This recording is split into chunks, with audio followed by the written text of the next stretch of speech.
പ്രവചനം ബൈബിൾ വീക്ഷണത്തിൽ എന്ന പഠന പരമ്പരയുടെ ഒന്നാമത്തെ ഭാഗമാണ് നിങ്ങളിപ്പോൾ കേൾക്കുന്നത്. ഇന്ന് ആത്മീക ലോകത്തിൽ 3 നിലകളിലുള്ള പ്രവചനങ്ങൾ നടക്കുന്നുണ്ട്. ഒന്ന്, ദൈവത്തിൽ നിന്നുള്ള പരിശുദ്ധാത്മാവിനാൽ നടത്തുന്ന പ്രവചനങ്ങൾ. 2, സ്വയമായി മനുഷ്യർ തന്നെ നടത്തുന്ന പ്രവചനങ്ങൾ. 3, സാത്താന്യ ശക്തികളാൽ നടത്തുന്ന പ്രവചനങ്ങൾ. ദൈവത്തിൻ്റെ പരിശുദ്ധാത്മാവിൽ നടത്തുന്ന പ്രവചനങ്ങൾ പ്രവചിക്കുന്നവർക്കും കേൾക്കുന്നവർക്കും ഏതൊൽ കാലങ്ങളിലും അനുഗ്രഹമായിരിക്കും. പ്രവചനത്തെ തുച്ഛീകരിക്കാതിരിക്കാനും പ്രവചനത്തെ വാഞ്ചിക്കുവാനും ബൈബിൾ നമ്മെ പഠിപ്പിക്കുന്നുണ്ട്. 2, മനുഷ്യൻ നടത്തുന്ന പ്രവചനമാണ്.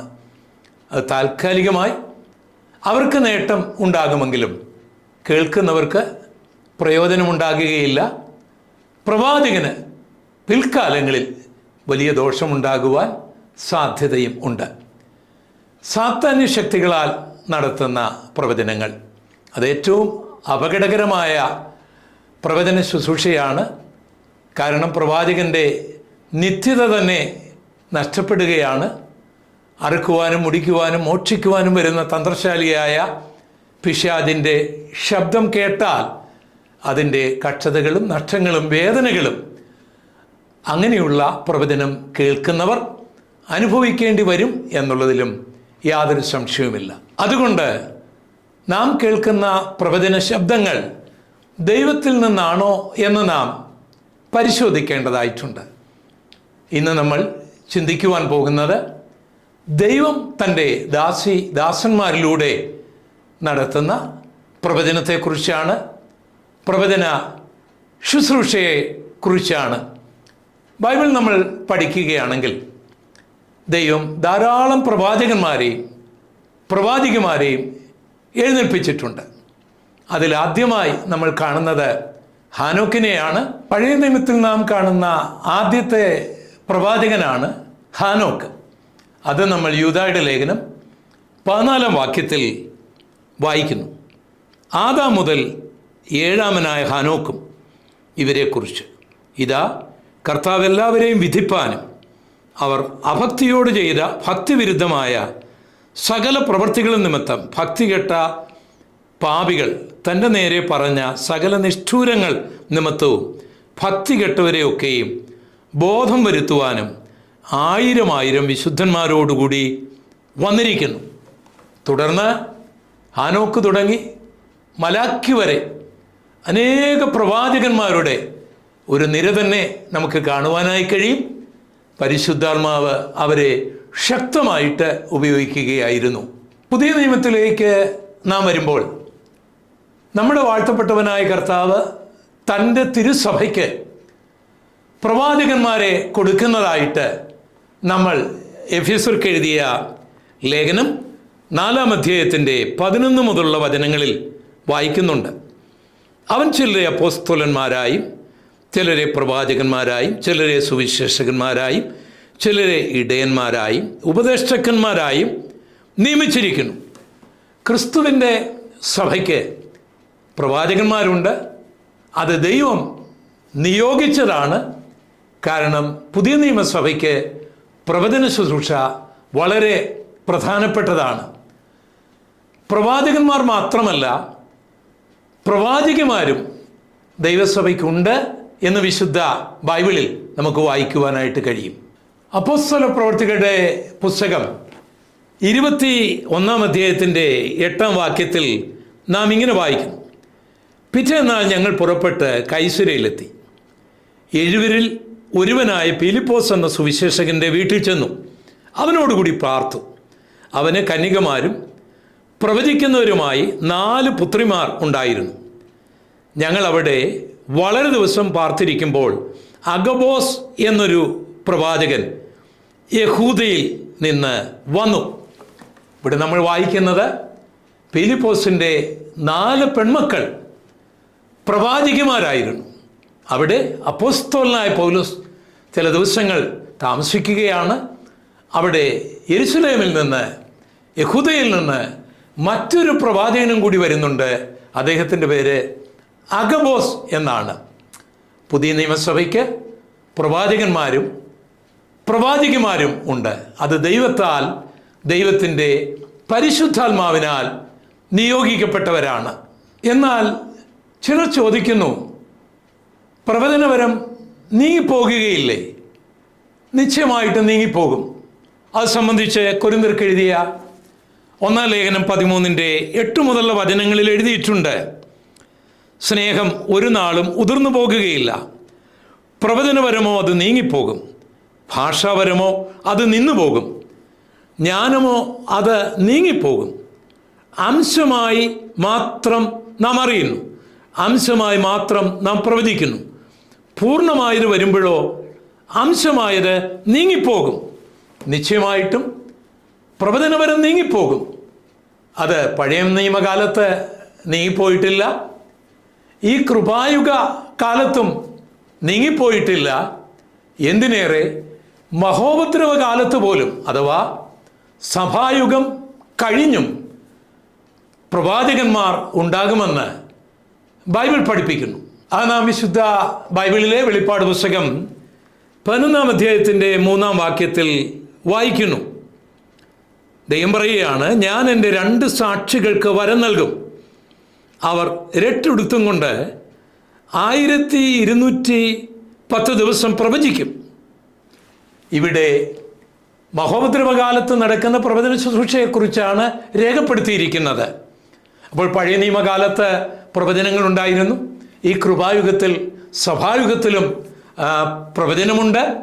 സഭായോഗം കഴിഞ്ഞ് മഹോപദ്രവകാലത്തും പ്രവചനമുണ്ടായിരിക്കും. എന്നാൽ പ്രവചനം എപ്പോഴാണ് നീങ്ങിപ്പോകുന്നത്?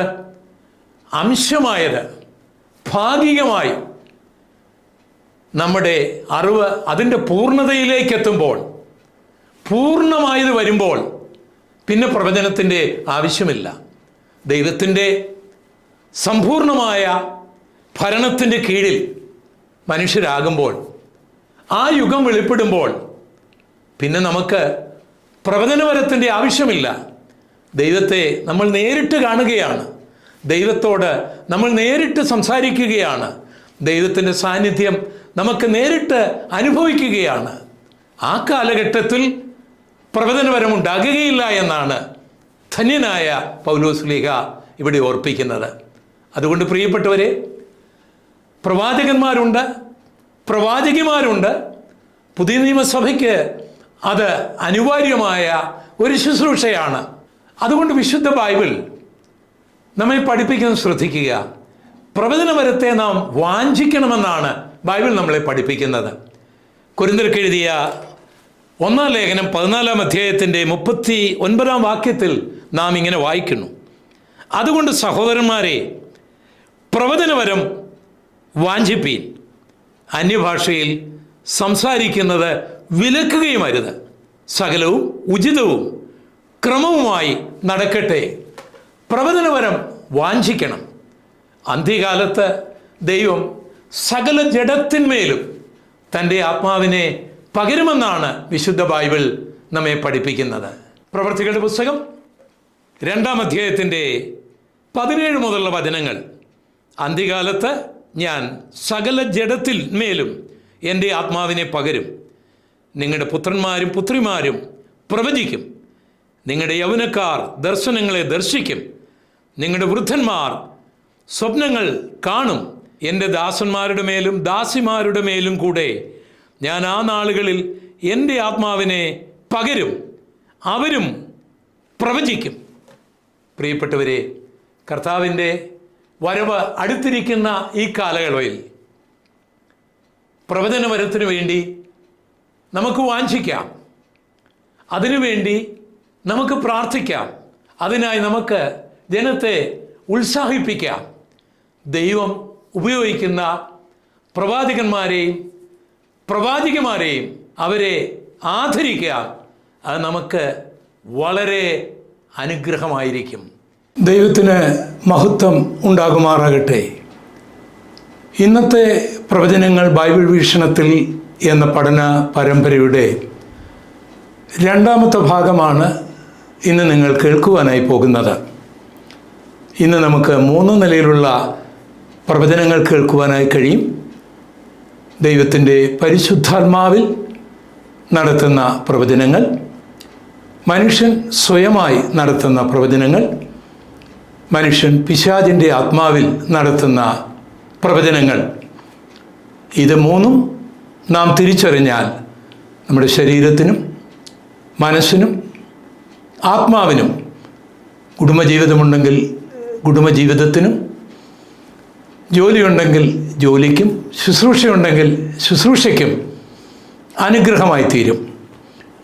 നാം ദൈവത്തിൻ്റെ പരിശുദ്ധാത്മാവിനാൽ പ്രവചിക്കുന്ന പ്രവാചകന്മാരെക്കുറിച്ചും പ്രവാചകിമാരെക്കുറിച്ചും കഴിഞ്ഞ പ്രഭാഷണത്തിൽ ശ്രദ്ധിക്കുകയുണ്ടായി. ദൈവം ഉപയോഗിക്കുന്ന ദൈവത്തിൻ്റെ ദാസന്മാരെ നാം ആദരിക്കുകയും അവരിലൂടെ നാം കേൾക്കുന്ന ദൈവശബ്ദം അനുസരിക്കുകയും ചെയ്താൽ നമുക്ക് അനുഗ്രഹമായിരിക്കും. ശമൂവേൽ പ്രവാചകൻ ശൗലിനോട് നടത്തിയ ഒരു പ്രവചനം ശ്രദ്ധിക്കാം. ശമൂവേലിൻ്റെ 1-ാം പുസ്തകം 10-ാം അധ്യായത്തിൻ്റെ 1 മുതലുള്ള വചനങ്ങൾ. അപ്പോൾ ശമൂവേൽ തൈലപാത്രമെടുത്ത് അവൻ്റെ തലയിൽ ഒഴിച്ചു അവനെ ചുംബിച്ച് പറഞ്ഞത്, യഹോവ തൻ്റെ അവകാശത്തിന് പ്രഭുവായി നിന്നെ അഭിഷേകം ചെയ്തിരിക്കുന്നു. നീ ഇന്ന് എന്നെ പിരിഞ്ഞ് പോകുമ്പോൾ ബെന്യാമിൻ്റെ അതിരിങ്കിലെ സഹിൽ റാഹേലിൻ്റെ കല്ലറയ്ക്കരികിൽ വെച്ച് 2 ആളെ കാണും. നീ അന്വേഷിപ്പാൻ പുറപ്പെട്ടു പോകുന്ന കഴുതകളെ കണ്ടുകിട്ടിയിരിക്കുന്നു. നിന്റെ അപ്പൻ കഴുതയെക്കുറിച്ചുള്ള ചിന്ത വിട്ട് എൻ്റെ മകനു വേണ്ടി ഞാൻ എന്തു ചെയ്യേണ്ടു എന്ന് പറഞ്ഞ് നിങ്ങളെക്കുറിച്ച് വിഷാദിച്ചിരിക്കുന്നു എന്ന് അവൻ നിന്നോട് പറയും. അവിടെ നിന്ന് നീ മുൻപോട്ട് ചെന്ന് താബോറിലെ കരിവേലകത്തിനരികെ എത്തുമ്പോൾ ഒരുത്തൻ 3 ആട്ടിൻകുട്ടിയെയും വേറൊരുത്തൻ 3 അപ്പവും വേറൊരുത്തൻ 1 തുരുത്തി വീഞ്ഞും ചുമന്നുകൊണ്ട് ഇങ്ങനെ 3 പുരുഷന്മാർ ബഥേലിൽ ദൈവത്തിൻ്റെ അടുക്കൽ പോകുന്നതായി നിനക്ക് എതിർപ്പെടും. അവർ നിന്നോട് കുശലം ചോദിക്കും. നിനക്ക് 2 അപ്പവും തരും. നീ അത് അവരുടെ കയ്യിൽ നിന്ന് വാങ്ങിക്കൊള്ളണം. അതിൻ്റെ ശേഷം നീ പെലിസ്ത്യരുടെ പട്ടാളമുള്ള ദേവഗിരിക്ക് എത്തും. അവിടെ പട്ടണത്തിൽ കടക്കുമ്പോൾ മുൻപിൽ വീണ, തപ്പ, കുഴൽ, കിന്നരം എന്നിവയോടുകൂടെ പൂജാഗിരിയിൽ നിന്ന് ഇറങ്ങുന്ന ഒരു പ്രവാചകണത്തെ കാണും. അവർ പ്രവചിച്ചു കൊണ്ടിരിക്കും. യഹോവയുടെ ആത്മാവ് ശക്തിയോടെ നിന്റെ മേൽ വന്നിട്ട് നീയും അവരോടുകൂടെ പ്രവചിക്കും. ആൾ മാറിയതുപോലെ ആയിത്തീരുകയും ചെയ്യും. ഈ അടയാളങ്ങൾ നിനക്ക് സംഭവിക്കുമ്പോൾ യുക്തമെന്ന് തോന്നുന്നത് ചെയ്തു കൊള്ളുക. വാക്യം 9. ശൗൽ ശമൂവേലിനെ വിട്ടുപിരിഞ്ഞപ്പോൾ ദൈവം അവന് വേറെ ഹൃദയം കൊടുത്തു. ആ അടയാളമെല്ലാം അന്ന് തന്നെ സംഭവിച്ചു. ഇതാണ് പരിശുദ്ധാത്മാവ് നടത്തുന്ന പ്രവചനം. പരിശുദ്ധാത്മാവിൽ പ്രവാചകന്മാർ നടത്തുന്ന പ്രവചനം അത് വളരെ വ്യക്തമായിരിക്കും, അത് കൃത്യമായിരിക്കും, അതിൽ ഭാഷാപരമായ ഒരു തെറ്റുണ്ടായിരിക്കുകയില്ല. അത് വളരെ വ്യക്തമായിരിക്കും, അത് കൃത്യമായിരിക്കും, അത് തികച്ചും ബിബ്ലിക്കലായിരിക്കും. ഇനി മറ്റൊരു പ്രവചനം പുതിയ നിയമത്തിൽ നമ്മുടെ വാഴ്ത്തപ്പെട്ടവനായ കർത്താവ് നടത്തുന്നത് ശ്രദ്ധിക്കുക. മർക്കോസിൻ്റെ സുവിശേഷം 14-ാം അധ്യായം 12 മുതലുള്ള വചനങ്ങൾ. പെസഹ കുഞ്ഞാടിനെ അറുക്കുന്നതായി പുളിപ്പില്ലാത്ത അപ്പത്തിൻ്റെ 1-ാം നാളിൽ ശിഷ്യന്മാർ അവനോട്, നീ പെസഹ കഴിപ്പാൻ ഞങ്ങൾ എവിടെ ഒരുക്കണം എന്ന് ചോദിച്ചു. അവൻ ശിഷ്യന്മാരിൽ 2 പേരെ അയച്ചു. നഗരത്തിൽ ചെല്ലുവിൻ, അവിടെ 1 കുടം വെള്ളം ചുമന്നുകൊണ്ട് ഒരു മനുഷ്യൻ നിങ്ങളെ എതിർപ്പെടും. അവൻ്റെ പിന്നാലെ ചെന്ന് അവൻ കടക്കുന്നിടത്ത് ആ വീട്ടുടയവനോട്, ഞാൻ എൻ്റെ ശിഷ്യന്മാരുമായി പെസഹ കഴിപ്പാനുള്ള ശാല എവിടെ എന്ന് ഗുരു ചോദിക്കുന്നു എന്ന് പറവിൻ. അവൻ വിരിച്ചൊരുക്കിയ ഒരു മാളിക കാണിച്ചു തരും, അവിടെ നമുക്ക് ഒരുക്കുവീൻ എന്ന് പറഞ്ഞു. ശിഷ്യന്മാർ പുറപ്പെട്ടു, നഗരത്തിൽ ചെന്നു. അവൻ തങ്ങളോട് പറഞ്ഞതുപോലെ കണ്ടു, പെസഹ ഒരുക്കി. ദൈവത്തിൻ്റെ പരിശുദ്ധാത്മാവിന് തെറ്റൊന്നും വരികയില്ലല്ലോ. അതുകൊണ്ട് ദൈവത്തിൻ്റെ പരിശുദ്ധാത്മാവാണ് സംസാരിക്കുന്നതെങ്കിൽ അത് വ്യക്തമായിരിക്കും, അത് കൃത്യമായിരിക്കും, അത് സംഭവിക്കുക തന്നെ ചെയ്യും. ഇനി ദൈവത്തിൻ്റെ പ്രവാചകന്മാരെ കളിപ്പിക്കാം എന്നാരെങ്കിലും ധരിച്ചാൽ അവരെ ബോധ്യമാകുമാറ് പരിശുദ്ധാത്മാവ് പ്രവാചകന്മാരുടെ ഹൃദയത്തിൽ ഇടപെടും. ഇസ്രയേലിൻ്റെ രാജാവായിരുന്നു യെരോബെയാം. രാജാവാകുമെന്ന് അഹിയ എന്ന പ്രവാചകനാണ് പ്രവചിച്ചത്. പിൽക്കാലങ്ങളിൽ അദ്ദേഹം ദൈവത്തിൻ്റെ വഴി വിട്ടുപോകുകയും ചില അനർത്ഥങ്ങളൊക്കെ സംഭവിച്ചപ്പോൾ വീണ്ടും ദൈവശബ്ദം കേൾക്കുവാനായിട്ട് അദ്ദേഹം ആഗ്രഹിച്ചു. തൻ്റെ ഭാര്യയോട്, ഈ രാജാവിൻ്റെ ഭാര്യയാണ്, രാജ്ഞിയാണ് എന്ന് പ്രവാചകൻ മനസ്സിലാകാതിരിക്കത്തക്ക നിലയിൽ വേഷം മാറി പ്രത്യേക രീതിയിൽ സമ്മാനങ്ങളുമായി പ്രവാചകൻ്റെ അടുക്കിലേക്ക് ചെന്ന് പ്രവചന ദൂത് കേൾക്കണമെന്ന് പറഞ്ഞുകൊണ്ട് ഈ രാജാവ് അഹിയ പ്രവാചകൻ്റെ അടുക്കിലേക്ക് അയക്കുകയാണ്. അദ്ദേഹം വൃദ്ധനായിരുന്നു, കണ്ണൊന്നും കാണുവാൻ കഴിഞ്ഞിരുന്നില്ല. പക്ഷേ ആ സ്ത്രീ പ്രവാചകൻ്റെ വീട്ടിൽ വരുന്നതിനു മുൻപേ ദൈവം അവൾ ആരാണെന്നും അവൾ വരുന്നതിൻ്റെ ഉദ്ദേശം എന്താണെന്നും വ്യക്തമാക്കുന്ന ഒരു ഭാഗം ഞാൻ വായിച്ചു കേൾപ്പിക്കാം. രാജാക്കന്മാരുടെ 1-ാം പുസ്തകം 14-ാം അധ്യായത്തിൻ്റെ 1 മുതലുള്ള വചനങ്ങൾ. ആ കാലത്ത് യെരോബെയാമിൻ്റെ മകനായ അബിയാവ് ദീനം പിടിച്ച് കിടപ്പിലായി. യെരോബെയാം തൻ്റെ ഭാര്യയോട്, നീ യെരോബെയാമിൻ്റെ ഭാര്യ എന്ന് ആരും അറിയാതെ വണ്ണം വേഷം മാറി ശീലോവിലേക്ക് പോകണം. ഈ ജനത്തിന് ഞാൻ രാജാവാകും എന്നോട് പറഞ്ഞ അഹിയ പ്രവാചകൻ അവിടെ ഉണ്ടല്ലോ. നിന്റെ കയ്യിൽ 10 അപ്പവും കുറേ അടകളും ഒരു തുരുത്തി തേനും എടുത്ത് അവൻ്റെ അടുക്കൽ ചെല്ലുക. കുട്ടിയുടെ കാര്യം എന്താകും എന്ന് അവൻ നിന്നെ അറിയിക്കും എന്ന് പറഞ്ഞു. യെരോബെയാമിൻ്റെ ഭാര്യ അങ്ങനെ തന്നെ ചെയ്തു. അവൾ പുറപ്പെട്ട് ശീലോവിൽ അഹിയാവിൻ്റെ വീട്ടിൽ ചെന്നു. എന്നാൽ അഹിയാവിന് വാർദ്ധക്യ നിമിത്തം കണ്ണു മങ്ങിയിരുന്നത് കൊണ്ട് കാൺമാൻ വഹിയായിരുന്നു. എന്നാൽ യഹോവ അഹിയാവയോട്, യെരോബെയാമിൻ്റെ ഭാര്യ തൻ്റെ മകനെക്കുറിച്ച് നിന്നോട് ചോദിപ്പാൻ വരുന്നു. അവൻ ദീനമായി കിടക്കുന്നു. നീ അവളോട് ഇന്ന പ്രകാരം സംസാരിക്കണം. അവൾ അകത്തു വരുമ്പോൾ അന്യസ്ത്രീയുടെ ഭാവം നടിക്കും എന്നറിയിച്ചു. അവൾ വാതിൽക്കൽ കടക്കുമ്പോൾ അവളുടെ കാലച്ച അഹിയാവ് കേട്ടു. പറഞ്ഞതെന്തെന്നാൽ, യെരോബെയാമിൻ്റെ ഭാര്യയെ, അകത്തു വരിക. നീ ഒരു അന്യസ്ത്രീ എന്ന് നടിക്കുന്നത് എന്തിന്? കഠിന വർത്തമാനം നിന്നെ അറിയിപ്പാൻ എനിക്ക് നിയോഗം ഉണ്ട്. ദൈവത്തിൻ്റെ പരിശുദ്ധാത്മാവുള്ള ഒരു പ്രവാചകനെയും ഒരു പ്രവാചകയെയും കളിപ്പിക്കുവാനൊക്കുകയില്ല. ദൈവം അവർക്ക് വ്യക്തമായും കൃത്യമായിട്ടുള്ള അരുളപ്പാട് കൊടുക്കും. ഞാൻ എൻ്റെ ഒരു അനുഭവം നിങ്ങളോട് പറയാം. തിരുവല്ല ഷാരോൺ ബൈബിൾ സ്കൂളിലെ എൻ്റെ പഠനം പൂർത്തിയായതിനു ശേഷം തിരുവനന്തപുരത്ത് അഞ്ചുമരങ്കാലയിലും മുട്ടച്ചലിലുമുള്ള 2 കൺവെൻഷന് പ്രസംഗിക്കുവാനായി ഞാൻ കടന്നുപോയി. രാമേശ്വരത്ത് ജീവിക്കുന്ന രക്തസാക്ഷി എന്ന പേരോടുകൂടി ജീവിച്ചിരുന്ന പാസ്റ്റർ എംബോലോസിൻ്റെ വെള്ളറടയിലുള്ള വീട്ടിലാണ് ഞാൻ താമസിച്ചു കൊണ്ടിരുന്നത്. ആ കാലങ്ങളിൽ ഹരിയാനയിലെ ഗ്രേസ് ബൈബിൾ കോളേജിലേക്ക് അവിടെ പഠിക്കുവാനായിട്ട് എനിക്കൊരു അഡ്മിഷൻ കാർഡ് ലഭിച്ചിരുന്നു. പോകണമോ പോകണ്ടയോ? ഇനിയും പഠിക്കേണ്ടത് ആവശ്യമാണോ? കർത്താവിൻ്റെ വേല ചെയ്താൽ പോരെ എന്നൊക്കെ ചിന്തിച്ച് എൻ്റെ മനം കലങ്ങിയിരുന്നു. പകലത്തെ യോഗം കഴിഞ്ഞ് ഞാൻ പാസ്റ്റർ എംബോലൂസിൻ്റെ വീട്ടിൽ അല്പസമയം വിശ്രമിക്കുകയാണ്. അപ്പോൾ അദ്ദേഹവും അദ്ദേഹത്തിൻ്റെ ഭാര്യയും അവരുടെ മുറിയിലിരുന്ന് പ്രാർത്ഥിക്കുകയാണ്. ഞാൻ എഴുന്നേറ്റ് അവരുടെ വീടിന് പുറത്തുള്ള കുളിമുറിയിലേക്ക് പോയി കുളിക്കുവാനായിട്ട്. അവിടെ ഞാൻ നിൽക്കുമ്പോൾ പാസ്റ്റർ എംബോലൂസിൻ്റെ ഭാര്യ തൻ്റെ ഭർത്താവിനോട് പ്രവചനാത്മാവിൽ ദൂത് സംസാരിക്കുകയാണ്. അപ്പോൾ എനിക്കും പ്രവചനം കേൾക്കുവാൻ ഒരാഗ്രഹം.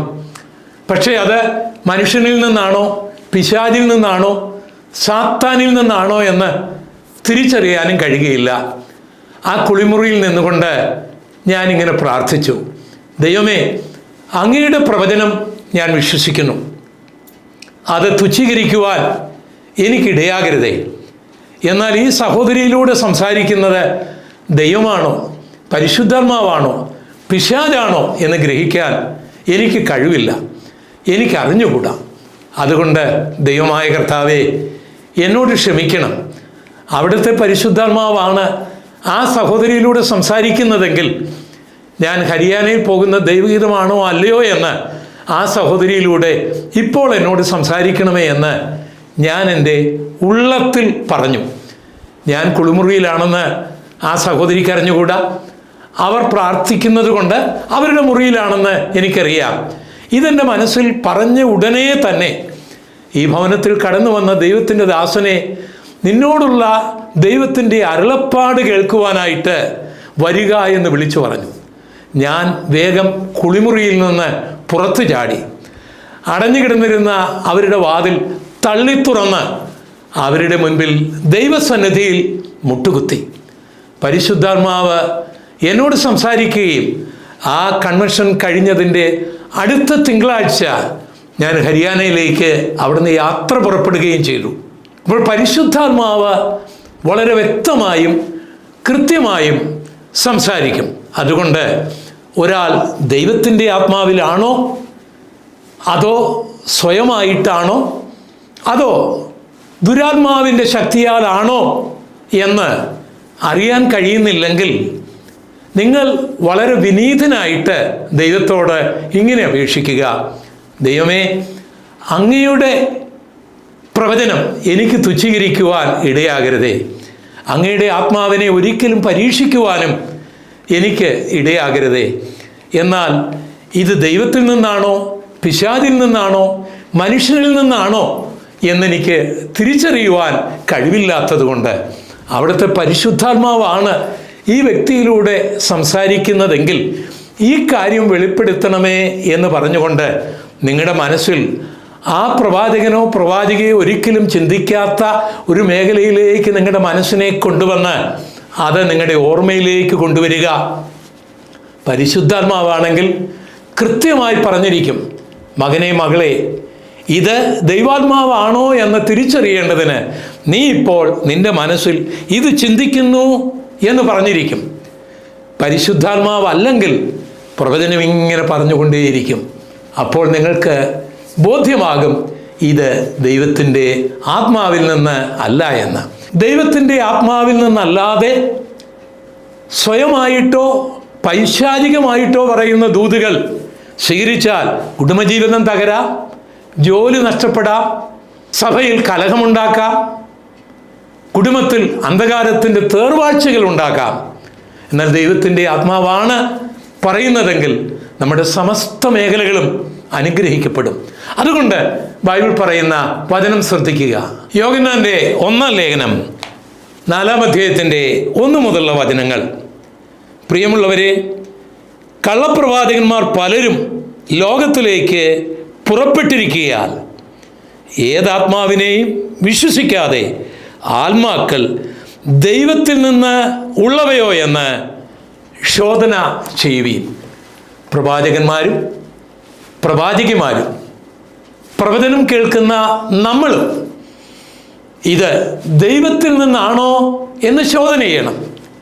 ദൈവത്തിൽ നിന്നാണെങ്കിൽ അതിനെ മുറുകെ പിടിക്കണം, വിശ്വസിക്കണം. അപ്പോൾ നമ്മൾ അനുഗ്രഹിക്കപ്പെടുവാൻ ഇടയാകും.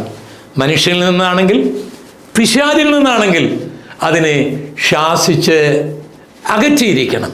ദൈവം പറഞ്ഞു, ദൈവം അരുളി ചെയ്തു എന്ന് പറഞ്ഞുകൊണ്ട് മനുഷ്യർ സ്വയം നടത്തുന്ന പ്രവചനങ്ങളാണ്. ഇതിനോടുള്ള ബന്ധത്തിൽ വിശുദ്ധ ബൈബിളിൽ രേഖപ്പെടുത്തിയിരിക്കുന്ന ചില വചനങ്ങൾ നമുക്ക് വായിക്കാം. എസെക്കിയേൽ പ്രവാചകന്റെ പുസ്തകം 13-ാം അധ്യായത്തിൻ്റെ 6 മുതലുള്ള വചനങ്ങൾ ഞാനിവിടെ വായിക്കുന്നു. അവർ വ്യാജവും കള്ളപ്രശ്നവും ദർശിച്ചിട്ട് യഹോവയുടെ അരുളപ്പാട് എന്ന് പറയുന്നു. യഹോവ അവരെ അയച്ചില്ലെങ്കിലും വചനം നിവൃത്തിയായി വരുമെന്ന് അവർ ആശിക്കുന്നു. ഇവിടെ കർത്താവായ ദൈവം പറയുകയാണ്, ദൈവം അയക്കാതെ, ദൈവം പറയാതെ തങ്ങളോട് ദൈവം അരുളി ചെയ്തതാണ്, പരിശുദ്ധാത്മാവ് കാണിച്ചതാണ് എന്ന് ചിലർ പറയുന്നു. അത് കേൾക്കുന്നവർ അത് സംഭവിക്കും, നിവർത്തിക്കപ്പെടും എന്ന് ആശിക്കുന്നു. പക്ഷേ ദൈവം അരുളി ചെയ്തതല്ലാത്തതുകൊണ്ട്, കർത്താവ് കാണിക്കാത്തതുകൊണ്ട് അങ്ങനെയുള്ള പ്രവചനങ്ങളും ദർശനങ്ങളും കേൾക്കുന്നവർ അതൊരിക്കലും നിവർത്തിക്കപ്പെടുകയില്ല എന്ന് മാത്രമല്ല, പിൽക്കാലങ്ങളിൽ അവർ ദൈവവിശ്വാസം തന്നെ ഉപേക്ഷിക്കുവാൻ കാരണമായിത്തീരും. തങ്ങൾ കേട്ടത് ദൈവം അരുളി ചെയ്തതല്ല, ദൈവം കാണിച്ചതല്ല എന്നുള്ള സത്യം അവർ ഗ്രഹിച്ചിരുന്നെങ്കിൽ അങ്ങനൊരു പിന്മാറ്റത്തിലേക്ക് അവർ പോകുകയില്ലായിരുന്നു. അങ്ങനെയുള്ള കള്ളപ്രവചനങ്ങളും കള്ളദർശനങ്ങളും കാണുന്നു എന്ന് പറഞ്ഞുകൊണ്ട് ദൈവത്തിൻ്റെ നാമത്തിൽ പറയുന്നവർക്കുള്ള ശിക്ഷയും ബൈബിളിൽ രേഖപ്പെടുത്തിയിട്ടുണ്ട്. എസെക്കിയേൽ 13-8 മുതലുള്ള വചനങ്ങൾ. അതുകൊണ്ട് യഹോവയായ കർത്താവ് ഇപ്രകാരം അരുളി ചെയ്യുന്നു, നിങ്ങൾ വ്യാജം പ്രസ്താവിച്ച് ഭോഷ്ക് ദർശിച്ചിരിക്കുന്നത് കൊണ്ട് ഞാൻ നിങ്ങൾക്ക് വിരോധമായിരിക്കുന്നു എന്ന് യഹോവയായ കർത്താവിൻ്റെ അരുളപ്പാട്. അതുകൊണ്ട് ദൈവം നമുക്ക് എതിരാകാതിരിക്കണമെങ്കിൽ കാണുന്ന ദർശനങ്ങളും കേൾക്കുന്ന ശബ്ദങ്ങളും ദൈവത്തിൽ നിന്നാണോ എന്ന് ഉറപ്പുവരുത്തണം. ദൈവത്തിൽ നിന്ന് ആണെന്ന് ഉറപ്പുവരുത്താതെ യഹോവ അരുളി ചെയ്യുന്നു, പരിശുദ്ധാത്മാവ് എന്നോട് പറയുന്നു എന്നൊക്കെ പറഞ്ഞാൽ ദൈവം നമുക്ക് എതിരായി തീരുകയും പിന്നീട് അത് അനുഗ്രഹത്തിന് പകരം ശാപത്തിന് കാരണമായി തീരുകയും ചെയ്യും. യിരെമ്യാ പ്രവാചകന്റെ പുസ്തകം 14-ാം അധ്യായത്തിൻ്റെ 14-ാം വാക്യം. യഹോവ എന്നോട് അരുളി ചെയ്തത്, പ്രവാചകന്മാർ എൻ്റെ നാമത്തിൽ ഭോഷ്ക് പ്രവചിക്കുന്നു. ഞാൻ അവരെ അയച്ചിട്ടില്ല, അവരോട് കൽപ്പിച്ചിട്ടുമില്ല, അവരോട് സംസാരിച്ചിട്ടുമില്ല. അവർ വ്യാജദർശനവും പ്രശ്നവാക്യവും ഇല്ലാത്ത കാര്യവും സ്വന്തം ഹൃദയത്തിലെ വഞ്ചനയും നിങ്ങളോട് പ്രവചിക്കുന്നു. അതുകൊണ്ട് യഹോവയായ ഞാൻ അയക്കാതെ എൻ്റെ നാമത്തിൽ പ്രവചിക്കുകയും ഈ ദേശത്ത് വാളും ക്ഷാമവും ഉണ്ടാകുകയില്ലെന്ന് പറയുകയും ചെയ്യുന്ന പ്രവാചകന്മാരെ കുറിച്ച് ഇപ്രകാരം അരുളി ചെയ്യുന്നു, വാൾ കൊണ്ടും ക്ഷാമം കൊണ്ടും ആ പ്രവാചകന്മാർ മുടിഞ്ഞു പോകും. അവരുടെ പ്രവചനം കേട്ട ജനമോ യെരൂശലേമിൻ്റെ വീഥികളിൽ ക്ഷാമവും വാളും ഹേതുവായിട്ട് വീണ് കിടക്കും. ഇത് ഇസ്രായേലിനോടുള്ള ബന്ധത്തിൽ ഉള്ള പ്രവചനങ്ങളാണ്. ഇസ്രായേൽ മക്കൾ ദൈവത്തിൻ്റെ വഴികൾ വിട്ട് നടന്നപ്പോൾ ദൈവം അവരെ ശിക്ഷിക്കും, അതുകൊണ്ട് മാനസാന്തരപ്പെടണം എന്ന് പറയാതെ, ദൈവിക ആലോചന കേൾക്കാതെ ദൈവം എന്തൊക്കെയോ വലിയ കാര്യങ്ങൾ ചെയ്യാൻ പോകുന്നു, അനുഗ്രഹങ്ങൾ അയക്കാൻ പോകുന്നു, വാതിലുകൾ തുറക്കാൻ പോകുന്നു, നന്മകൾ ചൊരിയാൻ പോകുന്നു, ഉണർവയക്കാൻ പോകുന്നു എന്നൊക്കെ ദൈവം പറയാതെ, ദൈവത്തിൻ്റെ പരിശുദ്ധാത്മാവിനാൽ പറയാതെ സ്വന്തം ഹൃദയത്തിൽ പറയുമ്പോൾ അത് ജനങ്ങൾ കേട്ട് താൽക്കാലികമായി ആനന്ദിക്കുമെങ്കിലും അതൊന്നുമല്ല പിന്നീട് സംഭവിക്കുവാൻ പോകുന്നത്. പല പ്രാർത്ഥനകൾക്ക് ശേഷം, പല ഉണർവ് യോഗങ്ങൾക്ക് ശേഷം നടന്ന ദുഃഖകരമായ അനവധി കാര്യങ്ങളുണ്ട്. പരിശുദ്ധാത്മാവിൽ ഉണ്ടാകുന്ന ഉണർവാണെങ്കിൽ, പരിശുദ്ധാത്മാവിൽ ഉണ്ടാകുന്ന പ്രവചനങ്ങളാണെങ്കിൽ, ആ ശുശ്രൂഷ കഴിയുമ്പോൾ, ആ പ്രാർത്ഥന കഴിയുമ്പോൾ അത് നടത്തിയവർക്കും ആ ഭവനത്തിലുള്ളവർക്കും ആ സഭയ്ക്കും ആ ദേശത്തിനുമൊക്കെ അനുഗ്രഹമായി തീരും. എന്നാൽ ദൈവം അയക്കാതെ, ദൈവം പറയാതെ, പരിശുദ്ധാത്മാവ് പറയുന്നു എന്ന് പറഞ്ഞുകൊണ്ട് തങ്ങൾ കണ്ട വ്യാജ ദർശനങ്ങളും ദൂതുകളും വിളിച്ചു പറയുമ്പോൾ അവിടെ ദൈവമല്ല പ്രവർത്തിക്കുന്നത്, ദുരാത്മാവാണ്. അതുകൊണ്ടാണ് പല യോഗങ്ങൾക്ക് ശേഷവും അനുഗ്രഹത്തിനു പകരം വലിയ ബുദ്ധിമുട്ടുകൾ ഉണ്ടാകുന്നതിൻ്റെ കാരണം ദൈവത്തിൻ്റെ നാമത്തിൽ ഭോഷ്ക് പറയുന്ന എന്തൊക്കെയോ അവിടെ സംഭവിച്ചിട്ടുണ്ട്. ആകയാൽ ദൈവം പറയുന്നു, പരിശുദ്ധാത്മാവ് പറയുന്നു എന്നൊക്കെ നാം പറയുമ്പോൾ വളരെ വ്യക്തമായി ദൈവം പറഞ്ഞതായിരിക്കണം, പരിശുദ്ധാത്മാവ് പറഞ്ഞതായിരിക്കണം. ഇല്ലെങ്കിൽ പറയുന്നവർക്കും കേൾക്കുന്നവർക്കും താൽക്കാലികമായൊരു സന്തോഷം ഉണ്ടാകുമെന്നല്ലാതെ ആ യോഗം കഴിയുമ്പോൾ അതുവരെ ഉണ്ടാകാത്ത പ്രശ്നങ്ങളിലേക്ക് അവർ വീഴും എന്നുള്ളതിന് യാതൊരു സംശയവുമില്ല. ഈ ദൂത് നിങ്ങൾ കേട്ടുകൊണ്ടിരിക്കുമ്പോൾ തന്നെ ദൈവത്തിൻ്റെ പ്രവാചകന്മാരെയും ദൈവത്തിൻ്റെ ആത്മാവിനാൽ ദർശനം കാണുന്നവരെയും നിങ്ങൾ തെറ്റിദ്ധരിക്കരുത്. കള്ളപ്രവചനങ്ങളും കള്ളദർശനങ്ങളും ഉള്ളതിൻ്റെ തെളിവ് നല്ല ദർശനങ്ങളും നല്ല പ്രവചനങ്ങളും ഉണ്ട് എന്നുള്ളതാണ്. അതുകൊണ്ട് പരിശുദ്ധാത്മാവിനാൽ അരുളി ചെയ്യുന്ന പ്രവചനങ്ങളും പരിശുദ്ധാത്മാവ് കാണിക്കുന്ന ദർശനങ്ങളെയും നമ്മൾ തള്ളിക്കളയാതിരിപ്പാനും അത് വളരെ ആദരവോടുകൂടി വിനയത്തോടുകൂടി സ്വീകരിക്കുവാനും നാം തയ്യാറാകേണ്ടതാണ്. ഇതിൻ്റെ ഒരു ഉദാഹരണമാണ് യഹൂദ രാജ്യത്തിലുണ്ടായിരുന്ന ഹനന്യാവ് എന്ന പ്രവാചകൻ. ജനം, പുരോഹിതന്മാർ, ഭരണകർത്താക്കൾ ദൈവത്തിൽ നിന്ന് അകന്നുപോയതുകൊണ്ട് ദൈവം അവരെ ബാബിലോണിൻ്റെ ചക്രവർത്തിയായ നെബൂഖദ്നേസറിനെ കൊണ്ട് ശിക്ഷിക്കുകയാണ്. അദ്ദേഹം ദേവാലയം കൊള്ളയടിച്ച് 5400 ഉപകരണങ്ങൾ എടുത്തുകൊണ്ടുപോയി. വലിയ പീഡകൾ അഴിച്ചുവിട്ടു. ഈ സന്ദർഭത്തിൽ ഹനന്യാവ് ജനത്തോട് പ്രവചിക്കുന്നത് യിരെമ്യാ പ്രവചനത്തിൽ നമുക്ക് വായിക്കുവാൻ കഴിയും. യിരെമ്യാ പ്രവാചകന്റെ പുസ്തകം 28-ാം അധ്യായം 1 മുതലുള്ള വചനങ്ങൾ. ഹനന്യാ പ്രവാചകൻ യഹോവയുടെ ആലയത്തിൽ പുരോഹിതന്മാരുടെയും സർവ്വജനത്തിൻ്റെയും മുൻപിൽ വെച്ച് എന്നോട് പറഞ്ഞതെന്നാൽ, ഇസ്രായേലിൻ്റെ ദൈവമായ സൈന്യങ്ങളുടെ യഹോവ ഇപ്രകാരം അരുളി ചെയ്യുന്നു, ഞാൻ ബാബേൽ രാജാവിൻ്റെ നുകം ഒടിച്ചു കളയുന്നു. ബാബേൽ രാജാവായ നെബൂഖദ്നേസർ ഈ സ്ഥലത്ത് നിന്ന് എടുത്ത് ബാബേലിലേക്ക് കൊണ്ടുപോയിരിക്കുന്ന യഹോവയുടെ ആലയം വക ഉപകരണങ്ങളൊക്കെയും ഞാൻ 2 സംവത്സരത്തിനകം ഈ സ്ഥലത്തേക്ക് മടക്കി വരുത്തും. യെഹോയാക്കീമിൻ്റെ മകനായ യഹൂദ രാജാവായ യെഖന്യാവെയും ബാബേലിലേക്ക് പോയ സകല യഹൂദ ബദ്ധന്മാരെയും ഞാൻ ഈ സ്ഥലത്തേക്ക് മടക്കി വരുത്തും. ഞാൻ ബാബേൽ രാജാവിൻ്റെ നുകം ഒടിച്ചു കളയുമെന്ന് യഹോവയുടെ അരുളപ്പാട്. ഈ ദൂത് കേട്ടപ്പോൾ ജനങ്ങൾക്ക് വലിയ സന്തോഷമുണ്ടായി. അവരുടെ ഭരണകർത്താക്കളെ വിജാതീയ രാജാവ് പിടിച്ചുകൊണ്ടുപോയിരിക്കുകയാണ്, അവരുടെ ആലയം കൊള്ള ചെയ്തിരിക്കുകയാണ്. അപ്പോൾ പ്രവാചകൻ വിളിച്ചു പറയുകയാണ്, 2 വർഷം കൊണ്ട് പ്രശ്നം തീരും. അയാൾ ഇവിടുന്ന് എടുത്തുകൊണ്ടുപോയതെല്ലാം മടക്കിക്കൊണ്ടുവരും. പോയ പ്രവാസികൾ മടങ്ങി വരുവാനിടയാകും. വലിയൊരു ഉണർവ് തന്നെ അവിടെ ഉണ്ടായി, വലിയൊരു സന്തോഷം തന്നെ ഉണ്ടായി. പക്ഷേ അത് വ്യാജമായ ഒരു പ്രവചനമായിരുന്നു. യിരെമ്യാ പ്രവാചകന്റെ പുസ്തകം 28-ാം അധ്യായത്തിൻ്റെ 15-ാം വാക്യം. പിന്നെ യിരെമ്യാ പ്രവാചകൻ ഹനന്യാ പ്രവാചകനോട്, ഹനന്യാവേ കേൾക്ക, യഹോവ നിന്നെ അയച്ചിട്ടില്ല. നീ ഈ ജനത്തെ ഭോഷ്കിൽ ആശ്രയിക്കുമാറാക്കുന്നു. അതുകൊണ്ട് യഹോവ ഇപ്രകാരം അരുളി ചെയ്യുന്നു.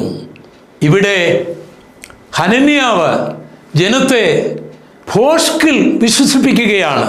നമുക്കറിയാം ആ പ്രവചനം നിറവേറിയില്ല. ഇവിടെ ഹനന്യാവ് ദൈവം അയക്കാതെ, ദൈവം പറയാതെ ജനത്തിന് ഇഷ്ടമുള്ള ഒരു ദൂത് പറഞ്ഞ് ജനങ്ങളെ താൽക്കാലികമായി ഉണർത്തുകയായിരുന്നു. അത് ജനത്തിന് പ്രയോജനം ചെയ്തില്ല. ഭോഷ്കിൽ ജനത്തെ വിശ്വസിപ്പിക്കുകയാണ് ചെയ്തത്. അതുകൊണ്ട് പ്രിയപ്പെട്ടവരെ, ഹനന്യാവിനെ പോലെ നമ്മുടെ മനസ്സിൽ തോന്നുന്നത്, നാം കാണുന്നത്, ദൈവം അരുളി ചെയ്തു, പരിശുദ്ധാത്മാവ് പറയുന്നു എന്ന് പറഞ്ഞ് ജനത്തെ ഭോഷ്കിൽ വിശ്വസിപ്പിക്കുവാൻ ഒരിക്കലും നാം പരിശ്രമിക്കരുത്.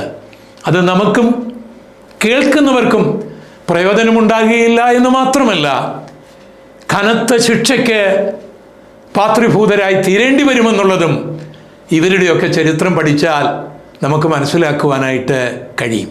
മറ്റൊരു സംഭവം കൂടി ഞാൻ ഓർപ്പിക്കാം. ബേഥേലിൽ ഒരു വൃദ്ധനായ പ്രവാചകൻ ജീവിച്ചിരുന്നു. ഇസ്രായേലിൻ്റെ രാജാവായ യെരോബെയാം ബേഥേലിൽ ഒരു യാഗപീഠമുണ്ടാക്കി വ്യാജാരാധന നടത്തുമ്പോൾ യഹൂദയിൽ നിന്ന് ഒരു പ്രവാചകൻ വരികയാണ് രാജാവിനെതിരായി, അയാളുടെ വ്യാജ ആരാധനയ്ക്കെതിരായി പ്രവചിക്കുവാൻ. അദ്ദേഹം ആ രാജാവിൻ്റെ മുഖത്ത് നോക്കി ബേഥേലിലെ ആ യാഗപീഠത്തിൻ്റെ സൈഡിൽ നിന്നുകൊണ്ട് വിളിച്ചു പറഞ്ഞു, യോശിയാവെന്ന ഒരു ഭരണകർത്താവ് എഴുന്നേൽക്കും, ഈ യാഗപീഠത്തിലെ വ്യാജാരാധനകൾ നിർത്തും എന്ന് ധൈര്യമായി പ്രവചിച്ചപ്പോൾ രാജാവ് ആ പ്രവാചകനെ കോപത്തോടുകൂടി പിടിക്കുവാൻ കൈനീട്ടി. തൽക്ഷണം രാജാവിൻ്റെ കൈ ചുരുണ്ടുപോയി. പ്രവാചകൻ പ്രാർത്ഥിച്ചപ്പോൾ അയാൾക്ക് സൗഖ്യമുണ്ടായി. താൻ പ്രവചിച്ചപ്പോൾ രാജാവ് പണിത ആ യാഗപീഠം പൊട്ടിത്തെറിച്ചു, ചാരങ്ങൾ തൂകിപ്പറന്നു. അത്ഭുതകരമായ അതിശയകരമായ ഒരു പ്രവചന ശുശ്രൂഷ. ഉടനെ രാജാവ് പറഞ്ഞു, പ്രവാചക, രാജകൊട്ടാരത്തിലേക്ക് വരിക, ഭക്ഷണമൊക്കെ കഴിച്ച് വിശ്രമിച്ച് ഞാൻ നിനക്ക് നല്ലൊരു സമ്മാനമൊക്കെ നൽകി യാത്രയക്കാം. പ്രവാചകൻ പറഞ്ഞു, രാജാവേ, ഞാൻ വരികയില്ല. എൻ്റെ ദൈവം എന്നോട് പറഞ്ഞിട്ടുണ്ട്, നീ പോകുന്ന വഴിയിൽ ഭക്ഷണം കഴിക്കരുത്, വെള്ളം കുടിക്കരുത്, വന്ന വഴിയെ മടങ്ങി വരികയും ചെയ്യരുത്. ഇങ്ങനെ പറഞ്ഞിട്ട് പ്രവാചകൻ നടന്നു നീങ്ങി. അദ്ദേഹം ക്ഷീണിതനായി ഒരു കരിവേലകത്തിൻ്റെ ചുവട്ടിലിരിക്കുമ്പോൾ ബേഥേലിൽ ഉണ്ടായിരുന്ന ആ വൃദ്ധനായ പ്രവാചകൻ ഈ സംഭവങ്ങളെല്ലാം കേട്ടു. അദ്ദേഹം ആ പ്രവാചകനെ കാണാനായിട്ട് വരുന്ന രംഗം രാജാക്കന്മാരുടെ 1-ാം പുസ്തകം 13-ാം അധ്യായത്തിൽ രേഖപ്പെടുത്തിയിട്ടുണ്ട്. 11 മുതൽ ഉള്ള വാക്യങ്ങൾ. ബേഥേലിൽ വൃദ്ധനായൊരു പ്രവാചകൻ പാർത്തിരുന്നു. അവൻ്റെ പുത്രന്മാർ വന്ന് ദൈവപുരുഷൻ ബേഥേലിൽ ചെയ്ത കാര്യമൊക്കെയും അവനോട് പറഞ്ഞു. അവൻ രാജാവിനോട് പറഞ്ഞ വാക്കുകളും അവർ തങ്ങളുടെ അപ്പനെ അറിയിച്ചു. അവരുടെ അപ്പൻ അവരോട്, അവൻ ഏതു വഴിക്ക് പോയി എന്ന് ചോദിച്ചു. യഹൂദയിൽ നിന്ന് വന്ന ദൈവപുരുഷൻ പോയ വഴി അവൻ്റെ പുത്രന്മാർ കണ്ടിരുന്നു.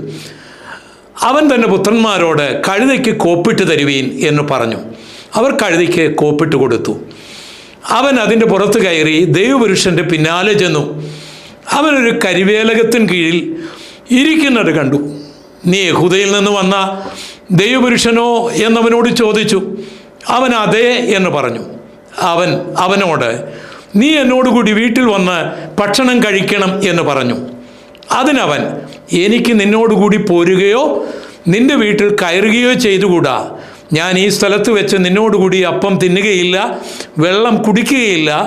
നീ അവിടെ വെച്ച് അപ്പം തിന്നരുത്, വെള്ളം കുടിക്കരുത്, പോയ വഴിയെ മടങ്ങി വരികയും അരുത് എന്ന് യഹോവയുടെ അരുളപ്പാട് എന്നോട് കൽപ്പിച്ചിരിക്കുന്നു എന്ന് പറഞ്ഞു. വാക്യം 18. അതിന് അവൻ, ഞാനും നിന്നെപ്പോലെ ഒരു പ്രവാചകൻ ആകുന്നു. അപ്പം തിന്നുകയും വെള്ളം കുടിക്കുകയും ചെയ്യേണ്ടതിന് നീ അവനെ നിന്റെ വീട്ടിൽ കൂട്ടിക്കൊണ്ടുവരിക എന്ന് ഒരു ദൂതൻ യഹോവയുടെ കൽപ്പനയാൽ എന്നോട് പറഞ്ഞിരിക്കുന്നു എന്ന് പറഞ്ഞു. അവൻ പറഞ്ഞതോ ഭോഷ്ക് ആയിരുന്നു. ഒരു നല്ല പ്രവാചകൻ ഇതാ മറ്റൊരു പ്രവാചകൻ വഞ്ചിക്കുകയാണ്. ആ ചെറുപ്പക്കാരൻ അത് വിശ്വസിച്ച് ആ വൃദ്ധനായ പ്രവാചകൻ്റെ വീട്ടിൽ പോയി ഭക്ഷണം കഴിച്ചു. മടങ്ങിപ്പോകുന്ന വഴിയിൽ ആ യുവപ്രവാചകനെ ഒരു സിംഹം കൊല്ലുകയാണ്. ഈ സംഭവം വൃദ്ധനായ പ്രവാചകൻ കേട്ടപ്പോൾ അദ്ദേഹം അതിന് കൊടുത്ത മറുപടിയും വളരെ രസകരമാണ്. രാജാക്കന്മാരുടെ 1-ാം പുസ്തകം 13-ാം അധ്യായത്തിൻ്റെ 26-ാം വാക്യം. അവനെ വഴിയിൽ നിന്ന് കൂട്ടിക്കൊണ്ടുവന്ന പ്രവാചകൻ അത് കേട്ടപ്പോൾ അവൻ യഹോവയുടെ വചനം മറുത്ത ദൈവപുരുഷൻ തന്നെ യഹോവ അവനോട് അരുളി ചെയ്ത വചനപ്രകാരം യഹോവ അവനെ സിംഹത്തിന് ഏൽപ്പിച്ചു, അതവനെ കീറിക്കളഞ്ഞു എന്ന് പറഞ്ഞു. നോക്കുക, ശക്തമായി ദൈവത്തിനു വേണ്ടി പ്രയോജനപ്പെട്ട ഒരു ചെറുപ്പക്കാരനെ വ്യാജ ദർശനം പറഞ്ഞ് കള്ളപ്രവചനം പറഞ്ഞ് ഒരു വൃദ്ധനായ പ്രവാചകൻ വഞ്ചിക്കുകയാണ്, ചതിക്കുകയാണ്. ആ ചെറുപ്പക്കാരൻ പ്രവചനത്തെയും ദർശനത്തെയും പ്രവാചകന്മാരെയും ദർശകന്മാരെയും ആഴമായി വിശ്വസിച്ചിരുന്നത് കൊണ്ട് ഇത് ചതിയാണെന്ന് ചിന്തിച്ചുമില്ല. ആ ചെറുപ്പക്കാരൻ കൊല്ലപ്പെട്ടപ്പോൾ എത്ര ലാഘവമായിട്ടാണ് ആ കള്ളപ്രവാചകൻ, ആ വൃദ്ധൻ പറഞ്ഞത്. അവൻ യഹോവയുടെ കൽപ്പന ലംഘിച്ചതുകൊണ്ട് അങ്ങനെ സംഭവിച്ചു എന്ന് പറഞ്ഞ് അയാൾ രക്ഷപ്പെട്ടു. പ്രിയപ്പെട്ടവരെ, നിങ്ങൾ ദർശനങ്ങൾ കണ്ടു, യഹോവയുടെ അരുളപ്പാടാണ് എന്നൊക്കെ പറഞ്ഞ് ഓരോരുത്തർ നിങ്ങളുടെ അടുക്കിലേക്ക് വരുമ്പോൾ, നിങ്ങളോട് പറയുമ്പോൾ വളരെ ശ്രദ്ധിക്കണം. അത് പരിശുദ്ധാത്മാവിൽ തന്നെയാണോ എന്ന് ചോദന ചെയ്യണം. അല്ലെങ്കിൽ അത് വലിയ ദുരന്തങ്ങൾക്ക് പിന്നീട് കാരണമാകുമെന്ന് ഈ ചരിത്രം നമ്മെ പഠിപ്പിക്കുകയാണ്. അതുകൊണ്ട് നമ്മുടെ വാഴ്ത്തപ്പെട്ടവനായ കർത്താവ് അരുളി ചെയ്ത വചനങ്ങളെ നമ്മൾ ആഴമായിട്ട് വിശ്വസിക്കണം. വിശുദ്ധ മത്തായിയുടെ സുവിശേഷം 7-ാം അധ്യായത്തിൻ്റെ 15-ാം വാക്യത്തിൽ യേശു പറയുകയാണ്, കള്ളപ്രവാചകന്മാരെ സൂക്ഷിച്ചുകൊള്ളുവീൻ. അവർ ആടുകളുടെ വേഷം പൂണ്ട് നിങ്ങളുടെ അടുക്കൽ വരുന്നു, അകമയോ കടിച്ചു കീറുന്ന ചെന്നായ്ക്കൾ ആകുന്നു. നമ്മുടെ വാഴ്ത്തപ്പെട്ടവനായ കർത്താവാണ് യഥാർത്ഥ പ്രവാചകൻ, നമ്മളെ സ്നേഹിക്കുന്നവൻ. ആ കർത്താവിൻ്റെ വചനങ്ങൾ നമുക്കനുസരിക്കാം. മനുഷ്യൻ പരിശുദ്ധാത്മാവ് പറഞ്ഞു, ദൈവം അരുളി ചെയ്തു, ദൈവം എന്നെ കാണിച്ചു എന്നൊക്കെ പറഞ്ഞുകൊണ്ട് അടുത്തു വരുമ്പോൾ ഇത് ദൈവത്തിൽ നിന്നാണോ, ദൈവത്തിൻ്റെ പരിശുദ്ധാത്മാവാണോ എന്ന് നാം വിവേചിച്ച്, ദൈവത്തിങ്കിൽ നിന്നാണെങ്കിൽ, പരിശുദ്ധാത്മാവിൽ നിന്നാണെങ്കിൽ അതിനെ വിനയപുരസ്കരം ബഹുമാനത്തോടെ സ്വീകരിക്കുകയും, ദൈവത്തിൽ നിന്നല്ലെങ്കിൽ, പരിശുദ്ധാത്മാവിൽ നിന്നല്ലെങ്കിൽ അവയെ തള്ളിക്കളയുകയും ചെയ്തില്ലെങ്കിൽ വലിയ ദുരന്തങ്ങൾ നാം അനുഭവിക്കേണ്ടി വരും. എൻ്റെ പ്രേക്ഷകർക്കാർക്കും അത് സംഭവിക്കാതിരിക്കേണ്ടതിന് വേണ്ടിയാണ് ഈ വചനങ്ങൾ നിങ്ങളെ അറിയിക്കുന്നത്. അങ്ങനെ ദൈവത്തിൻ്റെ ആത്മാവിൽ പ്രവചിക്കുകയും ദർശനം കാണുകയും ചെയ്യുന്ന ധാരാളം ദൈവത്തിൻ്റെ ദാസന്മാരും ദാസിമാരും ഇന്ന് ഭൂമിയിലുണ്ട്. അവർ മുഖാന്തരം വ്യക്തികൾ അനുഗ്രഹിക്കപ്പെടുന്നു, സഭയിലേക്ക് ആത്മാക്കൾ വരുന്നു, കർത്താവിൻ്റെ നാമം മഹത്വമെടുക്കുന്നു.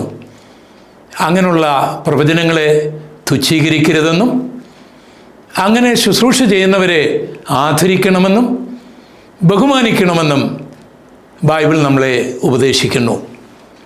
അപ്പോൾ തന്നെ നല്ല നാണയമുള്ളിടത്തെല്ലാം കള്ള നാണയങ്ങൾ ഉള്ളതുപോലെ ദൈവത്തിൻ്റെ പ്രവാചകന്മാരെയും ദൈവത്തിൻ്റെ പ്രവാചികമാരെയും പരിശുദ്ധാത്മാവിൽ കാണിക്കുന്ന ദർശനങ്ങളെയും ജനങ്ങൾ അംഗീകരിക്കാതിരിക്കേണ്ടതിന് അന്ധകാരത്തിൻ്റെ ശക്തികൾ അനവധി ആൾക്കാരെ പ്രവാചകരായും ദർശകരായിട്ടും കള്ളനാണയങ്ങളായിട്ട് ഇറക്കിയിട്ടുണ്ട്.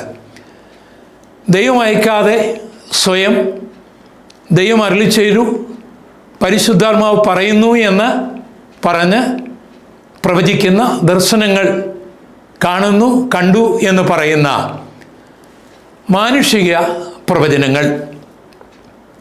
മൂന്നാമതായിട്ടുള്ളത് സാത്താന്യമായിട്ടുള്ള പ്രവചനമാണ്. സാത്താന്യ ശക്തികളാൽ നടത്തുന്ന അത്ഭുതങ്ങളും പ്രവചനങ്ങളും ദർശനങ്ങളുമാണ്. മാനുഷികമായി നടത്തുന്ന പ്രവചനങ്ങളും സാത്താന്യമായി നടത്തുന്ന പ്രവചനങ്ങളെയും അംഗീകരിച്ചാൽ, അത് ദൈവികമാണ് എന്ന് വിശ്വസിച്ചാൽ, അങ്ങനെ വിശ്വസിച്ച അനേക വ്യക്തികൾ തകർന്നിട്ടുണ്ട്, കുടുംബങ്ങൾ തകർന്നിട്ടുണ്ട്, സഭകൾ തകർന്നിട്ടുണ്ട്, പലരുടെയും ആത്മീകം തന്നെ നഷ്ടപ്പെട്ടിട്ടുണ്ട്, നിത്യത തന്നെ നഷ്ടപ്പെടുവാൻ സാധ്യതയും ഉണ്ട്. അതുകൊണ്ട് ഈ 3 പ്രവചനങ്ങളിൽ ഇത് ദൈവികമാണോ, മാനുഷികമാണോ, സാത്താന്യമാണോ എന്ന് നാം വിവേചിച്ച് അറിഞ്ഞിട്ട് നല്ലത് മുറുകെ പിടിക്കണമെന്നും ബൈബിൾ നമ്മളെ പഠിപ്പിക്കുന്നു. എൻ്റെ ഈ പ്രഭാഷണം നിങ്ങൾക്ക് ഷെയർ ചെയ്യാവുന്നതാണ്. പക്ഷേ ഈ പ്രഭാഷണത്തോട് ഒന്നും കൂട്ടുവാനും ഒന്നും കുറയ്ക്കുവാനും, ഇതിൻ്റെ ഏതെങ്കിലും ഒരു ഭാഗം എടുത്ത് പ്രക്ഷേപണം ചെയ്യുവാനും ആർക്കും അനുവാദമില്ല എന്നുള്ള കാര്യം കൂടി താഴ്മയായിട്ട് ഞാൻ ഓർപ്പിക്കട്ടെ. ഇപ്പോൾ നമ്മൾ ചിന്തിക്കുവാൻ പോകുന്ന വിഷയം സാത്താന്യ ശക്തികളാൽ നടത്തുന്ന പ്രവചനങ്ങളും കാണുന്ന ദർശനങ്ങളുമാണ്. അത് വലിയ അപകടം ദൂരവ്യാപകമായിട്ട് ഉണ്ടാക്കുന്നത് കൊണ്ട് ഇത് നമ്മൾ തിരിച്ചറിയേണ്ടതാണ്.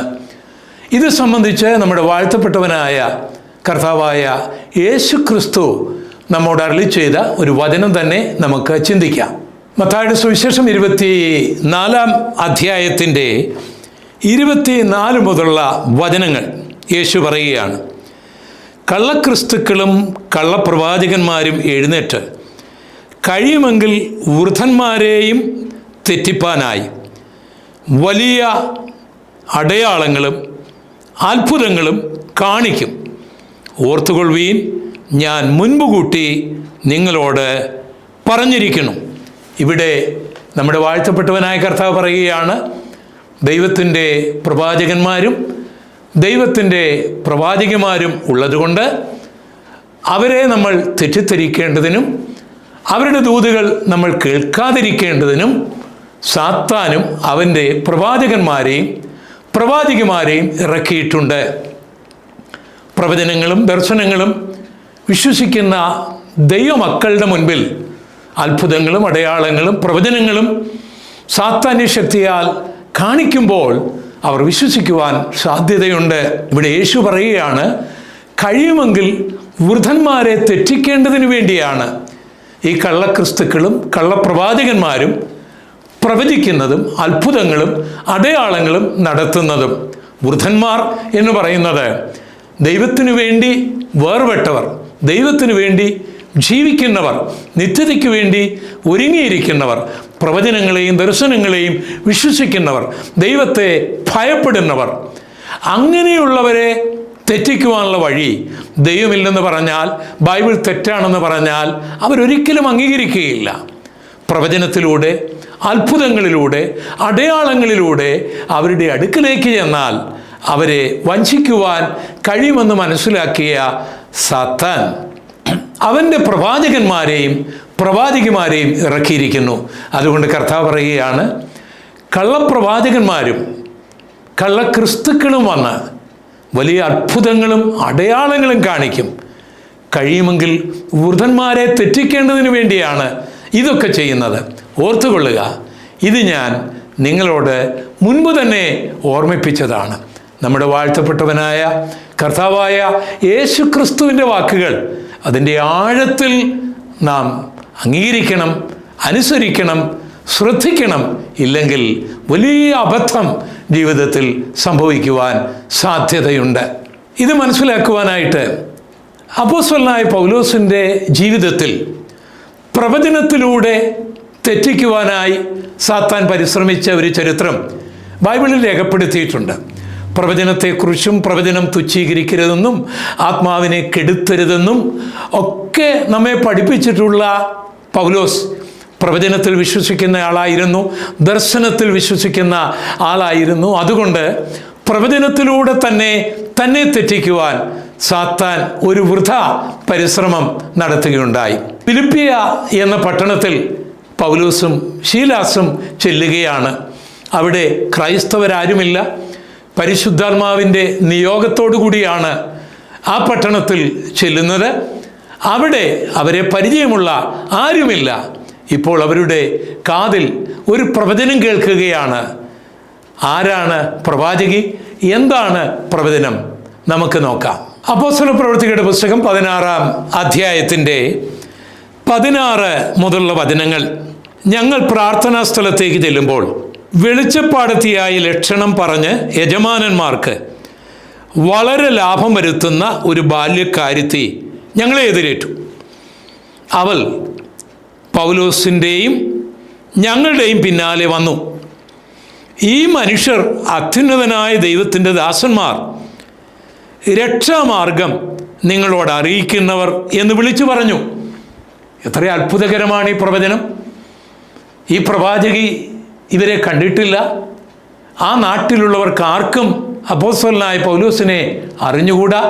അവർ പരിശുദ്ധാത്മാവിൻ്റെ നിയോഗത്താൽ ഫിലിപ്പിയ പട്ടണത്തിൽ സുവിശേഷം പ്രസംഗിക്കാൻ വന്നവരാണ്.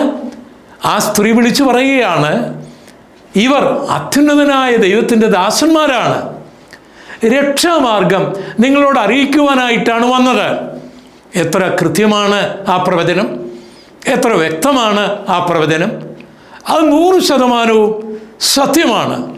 എന്നാൽ പൗലോസ് ആ സ്ത്രീയിലുള്ള ഭൂതത്തെ ശാസിക്കുന്നത് കാണുമ്പോഴാണ് ആ വിവേചനത്തിൻ്റെ വരം എത്ര ആഴമായിരുന്നു എന്ന് നമുക്ക് ബോധ്യമാകുന്നത്. അവൾ പൗലോസിൻ്റെയും ഞങ്ങളുടെയും പിന്നാലെ വന്ന്, ഈ മനുഷ്യർ അത്യുന്നതനായ ദൈവത്തിൻ്റെ ദാസന്മാർ, രക്ഷാമാർഗം നിങ്ങളോട് അറിയിക്കുന്നവർ എന്ന് വിളിച്ചു പറഞ്ഞു. ഇങ്ങനെ അവൾ പലനാൾ ചെയ്തു പോന്നു. പൗലോസ് മുഷിഞ്ഞ് തിരിഞ്ഞു നോക്കി അവളിലുള്ള ഭൂതത്തോടെ അവളെ വിട്ടുപോകുവാൻ ഞാൻ യേശുക്രിസ്തുവിൻ്റെ നാമത്തിൽ നിന്നോട് കൽപ്പിക്കുന്നു എന്ന് പറഞ്ഞു. ആ നാഴികയിൽ തന്നെ അതവളെ വിട്ടുപോയി. അപ്പോൾ ഇവിടെ ധന്യനായ പൗലോസ്ലീഹായെ, ശീലാസിനെ പ്രവചനത്തിലൂടെ പിശാച് പരാജയപ്പെടുത്തുവാൻ പരിശ്രമിക്കുകയാണ്. പ്രവചനമെല്ലാം 100% കൃത്യവും സത്യവുമാണ്. പക്ഷേ അതിൻ്റെ സോഴ്സ് പരിശുദ്ധാത്മാവല്ല, ദൈവമല്ല, ഭൂതമാണ്, പിശാചാണ്. പൗലോസ് ആ പ്രവചനം കേട്ട് ആ സ്ത്രീയുടെ കൂടെ കൂടിയിരുന്നെങ്കിൽ തൻ്റെ ശുശ്രൂഷ അതോടുകൂടി അവസാനിക്കുകയും താനും പിന്നീട് ഭൂതബാധിതനായി തീരുകയും ചെയ്യുമായിരുന്നു. ദൈവത്തിൻ്റെ കരുണയാൽ ഈ പ്രവചനം ദൈവത്തിൽ നിന്നല്ല എന്ന് ബോധ്യമായ പൗലോസിന് അവളിലുള്ള ഭൂതത്തെ മനസ്സിലാക്കി അതിനെ ശാസിക്കാനായിട്ട് ഇടയായി. ഓർക്കുക, കർത്താവ് പറഞ്ഞു, കഴിയുമെങ്കിൽ വൃദ്ധന്മാരെ പോലും തെറ്റിക്കുവാൻ പിശാച് അത്ഭുതങ്ങളും അടയാളങ്ങളും പ്രവചനങ്ങളും നടത്തുമെന്നുള്ള യേശുവിൻ്റെ വചനം എത്ര കൃത്യമായിട്ട് ഇവിടെ നിറവേറുകയാണ്. എന്തിനേറെ, യേശുക്രിസ്തുവിനെയും തെറ്റിക്കുവാനായിട്ട് പിശാച് പരിശ്രമിച്ച ഒരു സംഭവമുണ്ട്. അത് മറ്റാരിലൂടെയുമല്ല, തൻ്റെ ദാസനായ പ്രിയപ്പെട്ട പത്രോസിലൂടെ പിശാച് പ്രവർത്തിച്ച ഒരു ചരിത്രം ബൈബിളിൽ എഴുതിയിട്ടുണ്ട്. ഫിലിപ്പിൻ്റെ കൈസരിയിൽ വെച്ച് കർത്താവ് ചോദിച്ച ഒരു ചോദ്യത്തിന് പരിശുദ്ധാത്മാവിൽ പത്രോസ് മറുപടി പറയുമ്പോൾ കർത്താവ് പത്രോസിനെ അഭിനന്ദിക്കുന്ന ഒരു രംഗം ബൈബിളിലുണ്ട്. ആദ്യം ഞാനത് വായിച്ചു കേൾപ്പിക്കാം. മത്തായിയുടെ സുവിശേഷം 16-ാം അധ്യായത്തിൻ്റെ 17 മുതലുള്ള വചനങ്ങൾ. യേശു അവനോട്, ബറിയോനായ ശീമോനെ, നീ ഭാഗ്യവാൻ, ജഡരക്തങ്ങളല്ല, സ്വർഗസ്ഥനായ എൻ്റെ പിതാവത്രേ നിനക്കിത് വെളിപ്പെടുത്തിയത്. നീ പത്രോസാകുന്നു. ഈ പാറമേൽ ഞാനൊരു സഭയെ പണിയും, പാതാള ഗോപുരങ്ങൾ അതിനെ ജയിക്കുകയില്ല എന്ന് ഞാൻ നിന്നോട് പറയുന്നു. സ്വർഗരാജ്യത്തിൻ്റെ താക്കോൽ ഞാൻ നിനക്ക് തരുന്നു. നീ ഭൂമിയിൽ കെട്ടുന്നതൊക്കെയും സ്വർഗത്തിൽ കെട്ടപ്പെട്ടിരിക്കും, നീ ഭൂമിയിൽ അഴിക്കുന്നതൊക്കെയും സ്വർഗത്തിൽ അഴിഞ്ഞിരിക്കും എന്ന് ഉത്തരം പറഞ്ഞു. ഇവിടെ പത്രോസ്ലീഹ പറഞ്ഞത് സ്വയമായിട്ടല്ലെന്നും ദൈവത്തിൻ്റെ വെളിപ്പാടിലാണ്, പരിശുദ്ധാത്മാവിലാണ് എന്ന് പറഞ്ഞ് അദ്ദേഹത്തെ അഭിനന്ദിക്കുകയാണ്. സ്വർഗരാജ്യത്തിൻ്റെ താക്കോല് കൊടുക്കുകയാണ്, അധികാരം കൊടുക്കുകയാണ്. അതിനുശേഷം യേശു തൻ്റെ ക്രൂശ് മരണത്തെക്കുറിച്ച് പറയുന്ന വേളയിൽ ഈ പത്രോസിൽ വലിയ മാറ്റം വരുന്നതും യേശു പത്രോസിനെ ശാസിക്കുന്നതും ഇതേ അധ്യായത്തിൽ നമുക്ക് വായിക്കുവാനായി കഴിയും. സുവിശേഷം 16-ാം അധ്യായത്തിൻ്റെ 21 മുതലുള്ള വചനങ്ങൾ. അന്നു മുതൽ യേശു താൻ യെരൂശലേമിൽ ചെന്നിട്ട് മൂപ്പന്മാർ, മഹാപുരോഹിതന്മാർ, ശാസ്ത്രിമാർ എന്നിവരാൽ പലതും സഹിച്ച് കൊല്ലപ്പെടുകയും 3-ാം നാൾ ഉയർത്തെഴുന്നേൽക്കുകയും വേണ്ടത് എന്ന് ശിഷ്യന്മാരോട് പ്രസ്താവിച്ചു തുടങ്ങി. പത്രോസ് അവനെ വേറിട്ട് കൊണ്ടുപോയി, കർത്താവേ, അരുത്, നിനക്കങ്ങനെ ഭവിക്കരുതേ എന്ന് ശാസിച്ചു തുടങ്ങി. എന്ത് തെറ്റാണ് പത്രോസ് ചെയ്തത്? തൻ്റെ ഗുരു കൊല്ലപ്പെടാൻ പോകുന്നു, അപമാനിക്കപ്പെടാൻ പോകുന്നു, നിന്ദിക്കപ്പെടാൻ പോകുന്നു എന്ന് ഗുരു പറഞ്ഞപ്പോൾ, യേശു പറഞ്ഞപ്പോൾ അങ്ങനെ തന്നെ സംഭവിക്കട്ടെ, ആമേൻ, സ്തോത്രമെന്നാണോ പറയേണ്ടത്? പത്രോസ് പറഞ്ഞ ന്യായമായിട്ട് നമുക്ക് തോന്നുന്നില്ലേ? അരുത് കർത്താവേ, നിനക്കങ്ങനെ വരരുത്, സംഭവിക്കരുത് എന്ന് ആ ശിഷ്യൻ പറയുകയാണ്. അതിന് യേശു കൊടുത്ത മറുപടി ശ്രദ്ധിക്കുക. മത്തായി 16-23. യേശുവോ തിരിഞ്ഞു പത്രോസിനോട്, സാത്താനേ, എന്നെ വിട്ടുപോ, നീ എനിക്ക് ഇടർച്ചയാകുന്നു. നീ ദൈവത്തിൻ്റേതല്ല മനുഷ്യരുടേതത്രേ കരുതുന്നത് എന്ന് പറഞ്ഞു. യേശുവിൻ്റെ ക്രൂശ് മരണത്തിലൂടെയാണ് മാനവലോകത്തിന്, പത്രോസിന് ഉൾപ്പെടെയുള്ളവർക്ക് പാപമോചനം ലഭിക്കാൻ പോകുന്നത്, ശാപമോചനം ലഭിക്കുവാൻ പോകുന്നത്. യേശു ക്രൂശിൽ മരിക്കേണ്ടതിനു വേണ്ടിയാണ് ഭൂമിയിൽ വന്നിരിക്കുന്നത്. അതിനെ തടയുന്നത് ദൈവികമല്ല, സാത്താന്യമാണ്.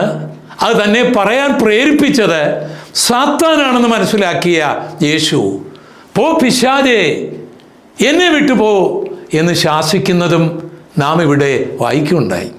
ഒരേ സ്ഥലത്ത് ഒരേ വ്യക്തി ദൈവാത്മാവിൽ ദൂത് പറഞ്ഞപ്പോൾ അതിനെ അഭിനന്ദിക്കുകയും അതേ വ്യക്തി ദുരാത്മാവിൽ ദൂത് പറഞ്ഞപ്പോൾ അതിനെ ശാസിക്കുകയും ചെയ്ത യേശുവിനെ പോലെ ദൈവാത്മാവിൽ പറയുന്ന ദൂതുകളെ അംഗീകരിക്കാനും പിശാച് പറയുന്ന ദൂതുകളെ അവഗണിക്കാനും ശാസിക്കാനും നാം അറിഞ്ഞിരിക്കണം. അതിന് ഇത് ദൈവത്തിൻ്റെ ആത്മാവാണോ അല്ലയോ എന്ന് ഗ്രഹിക്കുവാൻ തിരുവചനം ഗ്രഹിച്ചിരിക്കണം. ദൈവവുമായി അടുത്ത ഒരു ബന്ധം ഉണ്ടായിരിക്കണം. പിശാച് ഈ ലോകത്തിൻ്റെ ദൈവമായതുകൊണ്ട് അവന് ചില അത്ഭുതങ്ങളും അടയാളങ്ങളും ചില പ്രവചനങ്ങളും ചില ദർശനങ്ങളുമൊക്കെ കാണിക്കാനായി കഴിയും. ഫറവോൻ്റെ മന്ത്രവാദികൾ മോശ പരിശുദ്ധാത്മാവിൽ ചെയ്തതുപോലെ ചില അത്ഭുതങ്ങളൊക്കെ കാണിച്ചല്ലോ. അതുകൊണ്ടല്ലേ അത്ഭുതങ്ങളുടെയും അടയാളങ്ങളുടെയും പ്രവചനങ്ങളുടെയും ദർശനങ്ങളുടെയും പുറകെ മനുഷ്യർ ഓടുന്നത്? അതിൻ്റെ സോഴ്സ് എവിടെന്ന് ചിന്തിക്കാതെ.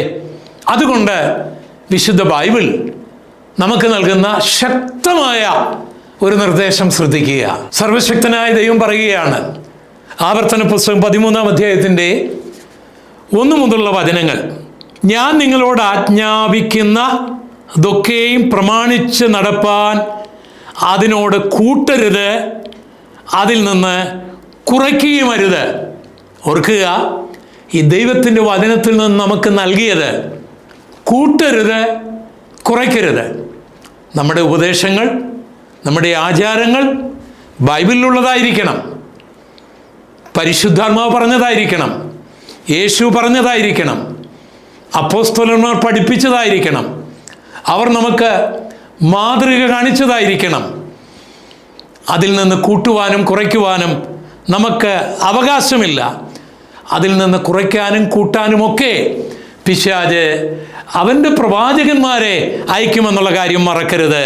വാക്യം 2, നിങ്ങളുടെ ഇടയിൽ ഒരു പ്രവാചകനോ സ്വപ്നക്കാരനോ എഴുന്നേറ്റിട്ട് നീ അറിഞ്ഞിട്ടില്ലാത്ത അന്യദൈവങ്ങളെ നാം ചെന്ന് സേവിക്കുക എന്ന് പറഞ്ഞുകൊണ്ട് ഒരടയാളമോ ഒരത്ഭുതമോ മുന്നറിയിക്കുകയും അവൻ പറഞ്ഞ അടയാളമോ അത്ഭുതമോ സംഭവിക്കുകയും ചെയ്താൽ ആ പ്രവാചകൻ്റെയോ സ്വപ്നക്കാരൻ്റെയോ വാക്ക് നീ കേട്ട് അനുസരിക്കരുത്.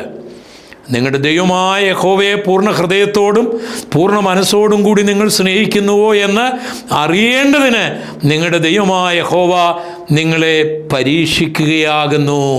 ഒരു പ്രവാചകനോ ഒരു ദർശകനോ വന്നിട്ട് അത്ഭുതങ്ങൾ കാണിക്കുകയും ദർശനങ്ങൾ പറയുകയും പ്രവചനങ്ങൾ പ്രവചിക്കുകയും ചെയ്തിട്ട് അത് കൃത്യമായി അത് വ്യക്തമായി സംഭവിച്ചാൽ നീ അവനെ വിശ്വസിക്കരുത്. അവൻ ആരാണ്, അവൻ്റെ പ്രവചനം എവിടെ നിന്നാണ് എന്ന് നീ മനസ്സിലാക്കിയിരിക്കണം. സാത്താനാണ് അത്ഭുതങ്ങൾ നടത്തുന്നെങ്കിൽ, അവനാണ് പ്രവചിക്കുന്നതെങ്കിൽ, അവനിലൂടെയാണ് ദർശനം കാണുന്നതെങ്കിൽ അത് ചിലപ്പോൾ സംഭവിച്ചെന്നിരിക്കും. അത് നിന്നെ കുരുക്കേണ്ടതിന് വേണ്ടിയാണ്, നിന്നെ ചതിക്കേണ്ടതിന് വേണ്ടിയാണ്, നിന്നെ നശിപ്പിക്കേണ്ടതിന് വേണ്ടിയാണ് എന്നുള്ള കാര്യം മറക്കരുത്. അങ്ങനെ ഉപയോഗിക്കപ്പെടുകയും ദൈവജനത്തിന് വളരെ ദോഷമായി തീരുകയും ചെയ്ത ചില പ്രവാചകന്മാരെക്കുറിച്ച് ബൈബിളിലുണ്ട്. അതിലൊരു പ്രവാചകനായിരുന്നു ബിലെയാം. ബിലെയാമിൻ്റെ പ്രവചനങ്ങൾ സംഖ്യാപുസ്തകം 22, 23, 24 അധ്യായങ്ങളിൽ രേഖപ്പെടുത്തിയിട്ടുണ്ട്. അത്ഭുതങ്ങളാണ് ആ പ്രവചനങ്ങൾ. അവയെല്ലാം കൃത്യമായി ഇപ്പോഴും നിറവേറുന്നുണ്ട്. പക്ഷേ അയാൾ വലിയൊരു ചതിയനായിരുന്നു. അയാൾ മുഖാന്തരം 24,000 പേരാണ് ഇസ്രായേൽ മക്കളിൽ കൊല്ലപ്പെട്ടത്. ആ ഭാഗം ഞാൻ ഒന്ന് വായിച്ചു കേൾപ്പിക്കാം. സംഖ്യാപുസ്തകം 25-ാം അധ്യായത്തിൻ്റെ 9-ാം വാക്യം. ബാധ കൊണ്ട് മരിച്ചുപോയവർ 24,000 പേർ ആയിരുന്നു. ഇസ്രായേൽ മക്കളെ അദ്ദേഹം അനുഗ്രഹിച്ചു. ഇസ്രായേൽ മക്കൾക്ക് ഭാവിയിൽ നടക്കേണ്ട സംഭവങ്ങൾ അദ്ദേഹം പ്രവചിച്ചു. അതെല്ലാം സത്യമായിരുന്നു, കൃത്യമായിരുന്നു. ആ പ്രവചന ശുശ്രൂഷയ്ക്ക് ശേഷം അദ്ദേഹം മോവാബ് രാജാവായ ബാലാക്കിന് കൊടുത്ത ഉപദേശ നിമിത്തം ഇസ്രായേൽ മക്കളിൽ 24,000 പേർ കൊല്ലപ്പെട്ടു. അതിന് ബിലെയാമിൻ്റെ ഉപദേശം എന്നാണ് പറയുന്നത്.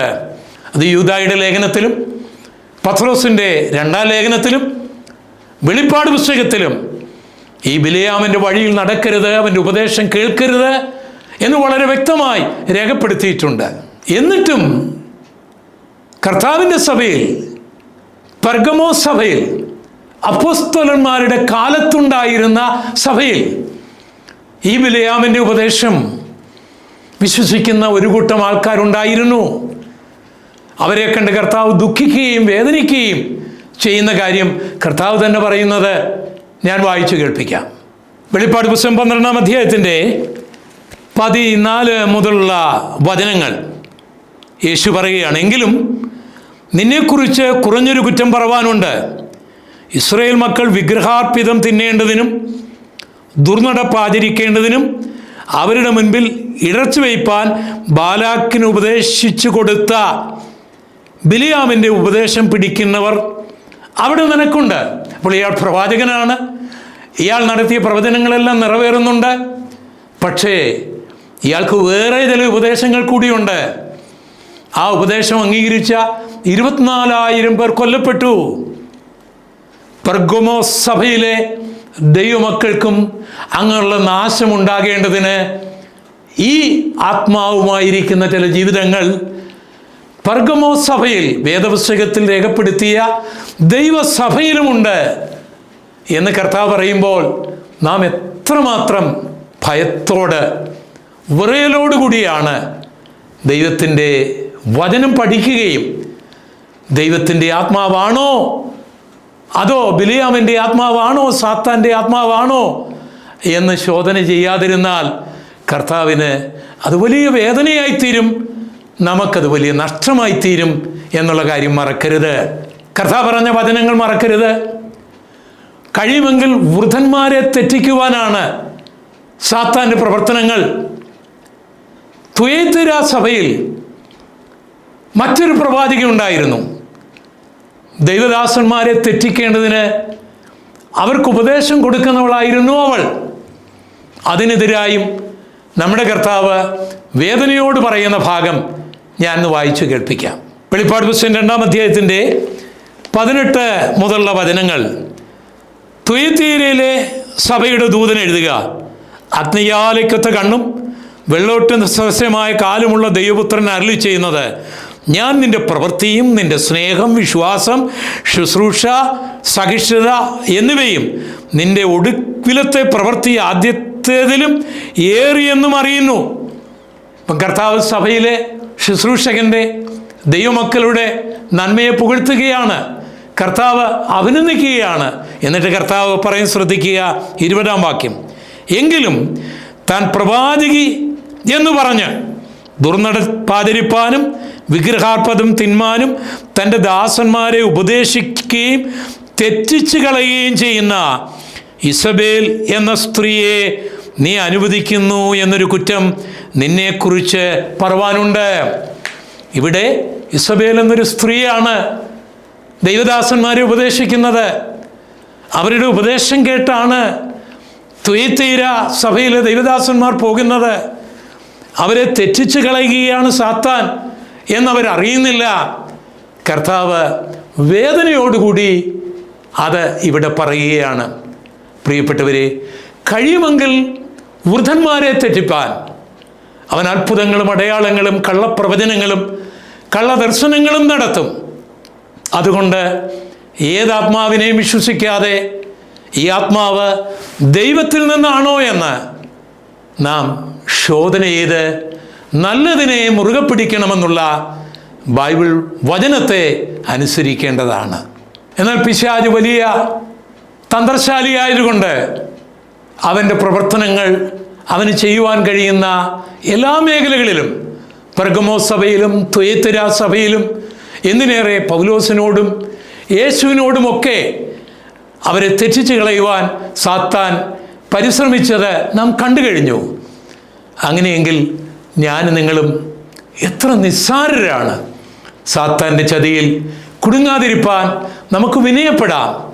ദൈവത്തിൻ്റെ സന്നിധിയിൽ നമുക്ക് പ്രാർത്ഥിക്കാം, ദൈവമേ, അങ്ങയുടെ പരിശുദ്ധാത്മാവിനെ നിന്ദിക്കുവാനോ അവഗണിക്കുവാനോ ഇടയാകാതെ അങ്ങയുടെ പ്രവാചകന്മാരെയും അങ്ങയുടെ പ്രവാചികമാരെയും ആദരിപ്പാനുള്ള കൃപ എനിക്ക് തരണമേ എന്ന് നമുക്ക് പ്രാർത്ഥിക്കാം. അപ്പോൾ തന്നെ കർത്താവെ, സ്വയമായി പ്രവചിക്കുന്നവരെയും വഞ്ചനയോടുകൂടി ദർശനം കാണുന്നവരെയും സാത്താന്യ ശക്തിയാൽ പ്രവചിക്കുന്നവരെയും ദർശനം കാണുന്നവരെയും എല്ലാം അകറ്റി നിർത്താനുള്ള കൃപ എനിക്ക് നൽകണമേ എന്നും നാം വിനീതരായി ദൈവസന്നിധിയിൽ ഈ കാലങ്ങളിൽ പ്രാർത്ഥിക്കേണ്ടതാണ്. എന്നാൽ ഇതൊന്നും ശ്രദ്ധിക്കാതെ, സീരിയസ് ആയി കാണാതെ മുന്നേറിക്കഴിഞ്ഞാൽ ഒരു നാളിൽ കർത്താവ് ഇതിനെല്ലാം കണക്ക് ചോദിക്കേണ്ടി വരും. അത് സംബന്ധിച്ച് യേശു പറഞ്ഞ വചനങ്ങൾ തന്നെ നമുക്കൊന്ന് നോക്കാം. മത്തായിയുടെ സുവിശേഷം 7-ാം അധ്യായത്തിൻ്റെ 21 മുതലുള്ള വചനങ്ങൾ: എന്നോട് കർത്താവേ കർത്താവേ എന്ന് പറയുന്നവൻ ഏവനുമല്ല, സ്വർഗസ്ഥനായ എൻ്റെ പിതാവിൻ്റെ ഇഷ്ടം ചെയ്യുന്നവൻ അത്രേ സ്വർഗരാജ്യത്തിൽ കടക്കുന്നത്. കർത്താവേ കർത്താവേ, നിൻ്റെ നാമത്തിൽ ഞങ്ങൾ പ്രവചിക്കുകയും നിൻ്റെ നാമത്തിൽ ഭൂതങ്ങളെ പുറത്താക്കുകയും നിൻ്റെ നാമത്തിൽ വളരെ വീര്യപ്രവർത്തികൾ പ്രവർത്തിക്കുകയും ചെയ്തില്ലയോ എന്ന് പലരും ആ നാളിൽ എന്നോട് പറയും. അന്ന് ഞാൻ അവരോട്, ഞാൻ ഒരു നാളും നിങ്ങളെ അറിഞ്ഞിട്ടില്ല, അധർമ്മം പ്രവർത്തിക്കുന്നവരെ എന്നെ വിട്ടു പോകുവീൻ എന്ന് തീർത്തു പറയും. ആകയാൽ എൻ്റെ ഈ വചനങ്ങളെ കേട്ട് ചെയ്യുന്നവരൊക്കെയും പാറമേൽ പണിത ബുദ്ധിയുള്ള മനുഷ്യനോട് സദൃശ്യനാകുന്നു. നമ്മുടെ ആധ്യാത്മിക ജീവിതം, നമ്മുടെ പ്രാർത്ഥന, നമ്മുടെ ഉപവാസം, നമ്മുടെ ആരാധന, നമ്മുടെ പ്രവർത്തനങ്ങൾ എല്ലാം ദൈവം നൽകിയ വചനത്തിന് അനുസൃതമായിരിക്കണം.